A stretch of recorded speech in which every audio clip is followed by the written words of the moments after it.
Hint Hive, the podcast where we turn up the volume on women's voices and break down the barriers that try to hush us. I am your fearless host, Kelly Hint, Queen Bee of this hive, and today we're diving deep into a topic that's all too familiar for many of us: anxiety disorders. So, grab your favorite cup of tea, kick back, and let's have some real talk about the roller coaster ride that is anxiety. Ladies, we are going to turn those anxious vibes into empowered vibes. Now, before we dive in, let's get one thing straight. Anxiety is no joke. It's not a trendy accessory. It's a real and valid experience that many women face. But here at the Hint Hive, we believe in turning those challenges into stepping stones. And I do need to have a little disclaimer here. This podcast is for the purpose of education only and is not a replacement for therapy. I suggest that you seek out help of a trained professional for help with your specific situation if needed. All right, ladies, let's start by shaking off the stigma surrounding anxiety.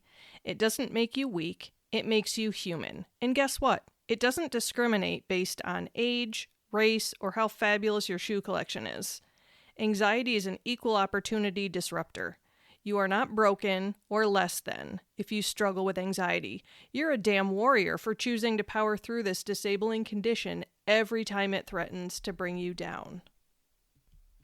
The majority of people that I see in both my psychotherapy private practice and my life coaching business are women with anxiety at various stages in their mental health journey. And I can tell you, hands down, that these women are all warriors, whether they believe it or not. Every single day, they choose to fight their demons and do the best with what they've been handed. Nothing comes easy for them, and yet they continue to do the necessary work to better manage the beast that is anxiety. Now let's discuss the various anxiety disorders that attempt to pull us under and wreak havoc in our everyday lives. And this is kind of information heavy, just to warn you. I'm going to go through a couple of different disorders and give you lots of information. First up is generalized anxiety disorder. Just like it sounds, this bitch keeps you up at night worrying about everything. This disorder is characterized by over-the-top anxiety and experienced most days of the week. The worry doesn't seem to have a specific focus. You're just worrying about everything, and you struggle to control the anxious thoughts in your head.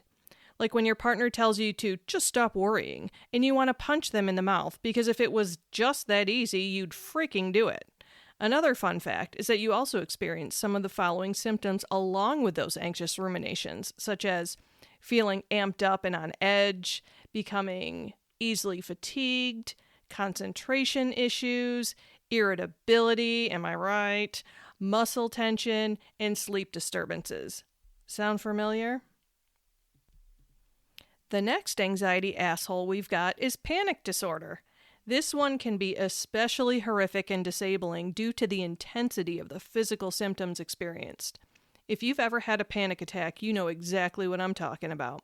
Some of those fun physical symptoms of this disorder include dizziness, nausea, racing heart, shaking, trembling, sweating, chills, unsteadiness, shortness of breath, feeling like you're choking, chest pain, abdominal pain, fear of losing control, and fear of dying.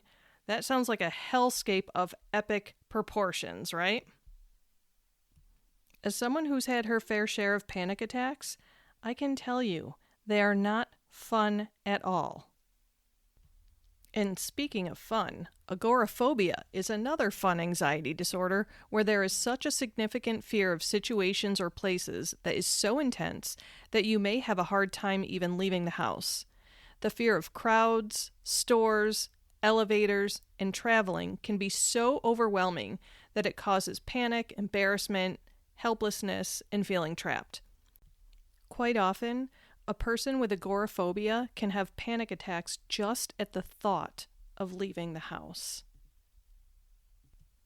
All right, moving on to the great party destroyer, social anxiety. Yay! Also known as social phobia. This one is pretty self-explanatory. It is important to note, however, that social anxiety is not just being an introvert. No, that would be way too easy. Social anxiety adds heaps of distress and agony on top of what an introvert experiences. With social anxiety, there is an extreme fear of criticism or scrutiny in many social interactions. The intense fear experienced often leads to significant impairments in many life areas due to avoidance of social situations. One of the hallmarks of this disorder is the extreme embarrassment felt while ruminating over a conversation where you feel that you said something weird or wrong or awkward, to the point that you can't stop ruminating. You may even experience the hot rush of your face turning beet red just thinking about the awkward encounter years, yes, years down the road. In addition to the broader anxiety disorders, we've also got some fun specific phobias that can cause some stress in our lives. Specific phobias can include animal fears, environmental stressors, think like tornadoes, earthquakes, etc., needles, medical procedures, and situational phobias such as flying on an airplane or riding an escalator. One particular phobia has been labeled white coat syndrome. Some of you may have heard of that one. This is where people experience significant distress just walking into a medical facility. Now, obsessive-compulsive disorder and post-traumatic stress disorder were both categorized as anxiety disorders at one time, but have since been updated to be put into their own categories. It is important to note that OCD is about more than being a germaphobe or flipping a light switch, and also people can have PTSD outside of combat or sexual assault. The stereotypes surrounding both of these disorders can be very harmful and result in a person minimizing their symptoms and not getting the help that they desperately need. People also use both of these disorders so casually in everyday conversation that it also makes people who struggle with these conditions minimize their own distress even further. For example, how many times have you heard someone laugh about how they're so OCD because they like sitting in a certain spot? Or others say that they're experiencing PTSD after missing out on a sale at Macy's. I know, kind of extreme examples, but you know what I'm talking about. OCD and PTSD are far more serious and can cause significant dysfunction in those truly suffering with either disorder. Because these two disorders are bigger beasts that would need much more time to discuss in depth, I'll table that discussion for another time. If you're interested, however, in learning more about either of these conditions, feel free to email the podcast and either request an episode devoted to either of them or ask some specific questions. Another important piece of information that's worth mentioning is that anxiety can manifest differently in women compared to men, although it is important to note that individual experiences vary, and these generalizations may not apply to everyone. Societal and cultural factors, as well as biological and hormonal differences, can contribute to variations in how anxiety presents in men and women. Here are some general trends. As far as symptom expression goes, women often exhibit internalized symptoms such as excessive worry, rumination, and emotional distress. They may also experience physical symptoms like headaches, muscle tension, and fatigue. Whereas men often externalize their anxiety, leading to behaviors like irritability, aggression, and impulsivity. They may also be more prone to using substances like alcohol or drugs as a way to cope with anxiety.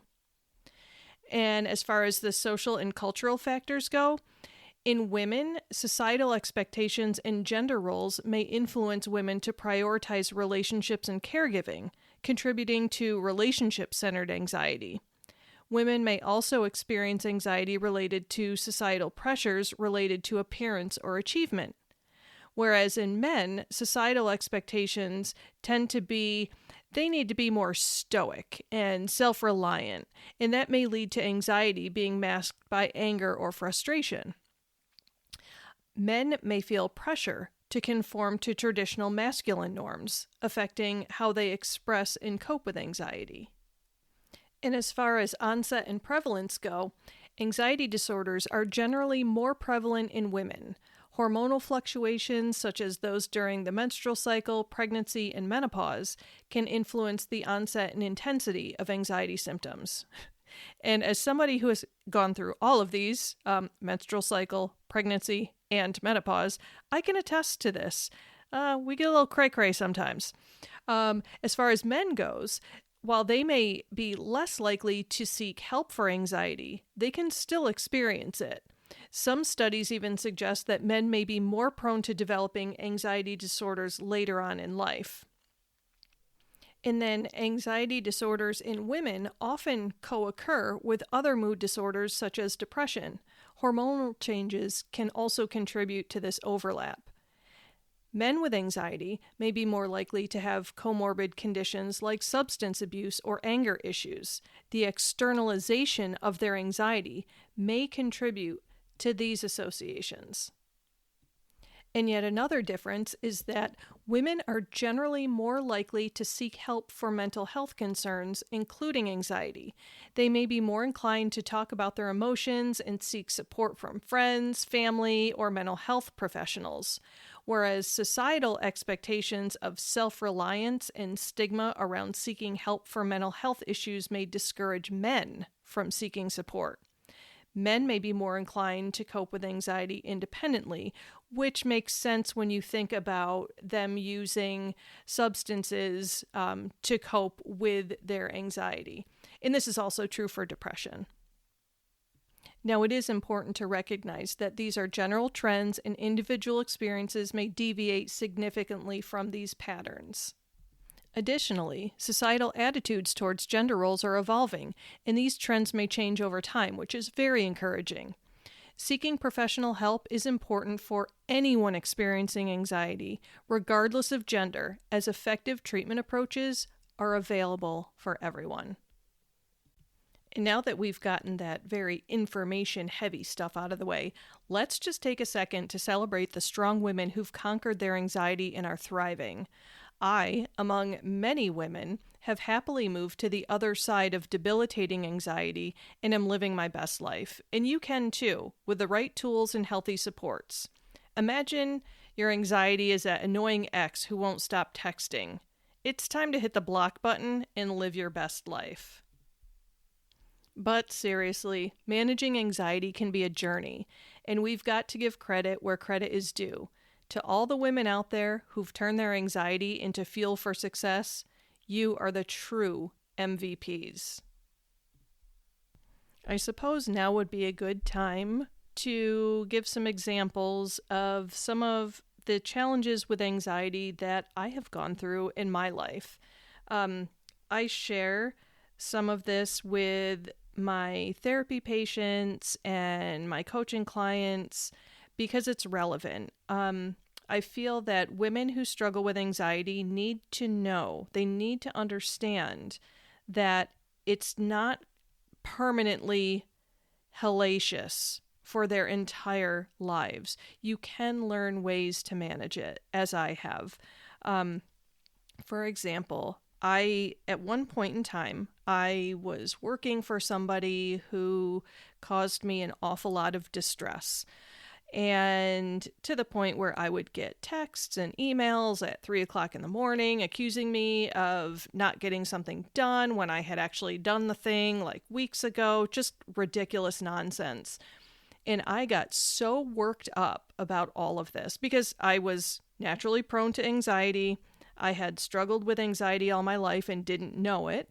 But then I kind of had a bit of a breakdown. I ended up in the emergency room because I thought I was having a heart attack. And they told me, of course, I go to the emergency room, they hook me up to the monitors, they make me drink that nasty GI cocktail thinking it could have been heartburn. I insisted it wasn't heartburn, and it wasn't. However, there were no other causes, and so they sent me on my way. And then, not that long later, I want to say maybe a week, I was sitting on the couch, kicked back with my feet up on the coffee table, very relaxed, and bam, I had a panic attack. Again, didn't know it was a panic attack, because why would I know that it was a panic attack? I was relaxing. There was nothing wrong with me. I was having a very relaxing moment after work.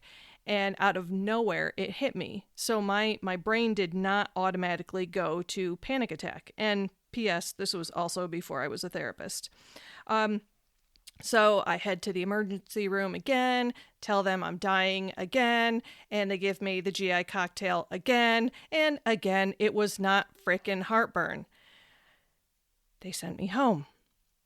So then I was at work a couple weeks later, and I ended up having a panic attack at work, and somebody had to drive me to the emergency room, where somebody finally said to me, very gently, she was a wonderful nurse, she said, "Honey, I hate to tell you, but these are panic attacks."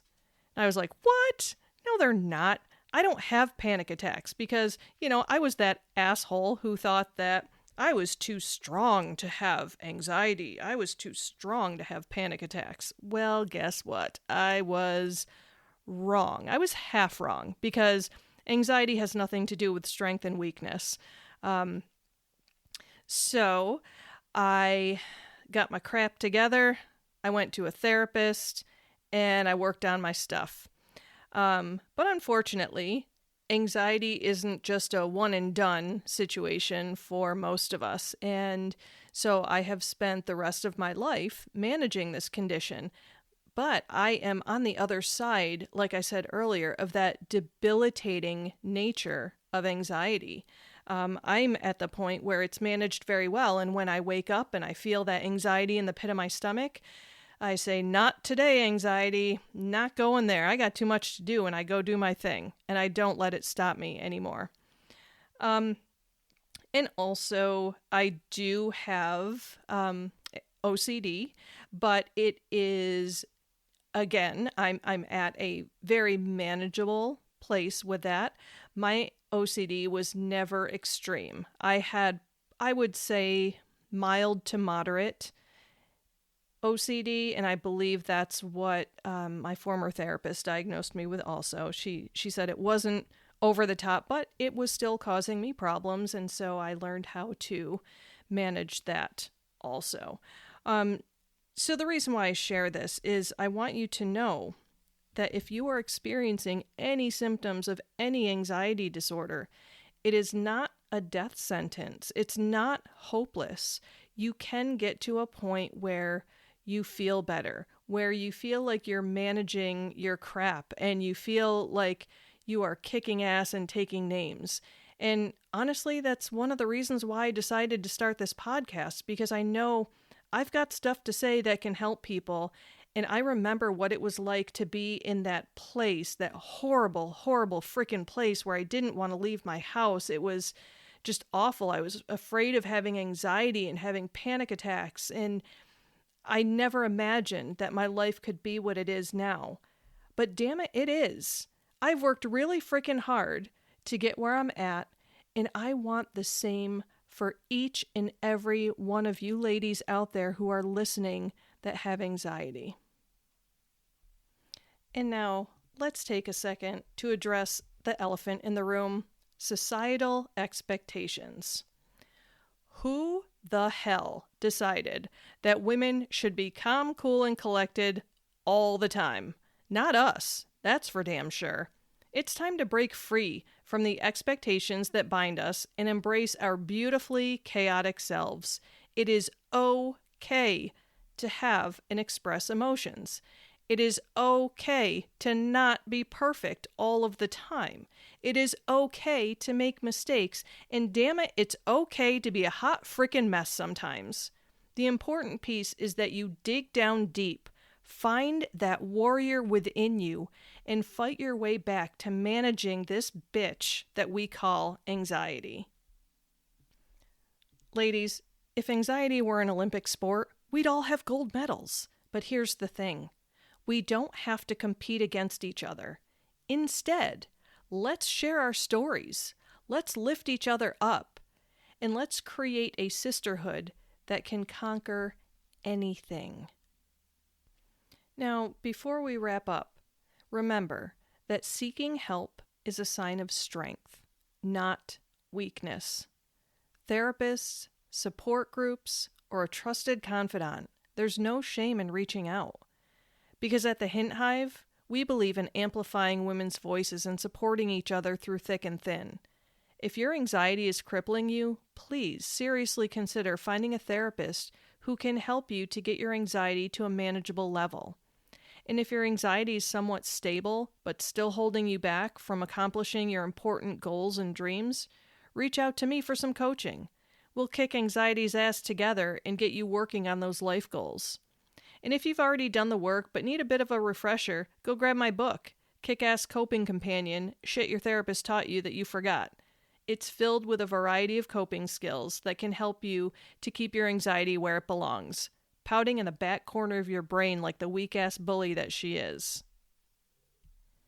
And if you're still not convinced, if you're still not inspired that you can conquer this jerk that we call anxiety, let me give you a little bit of inspiration.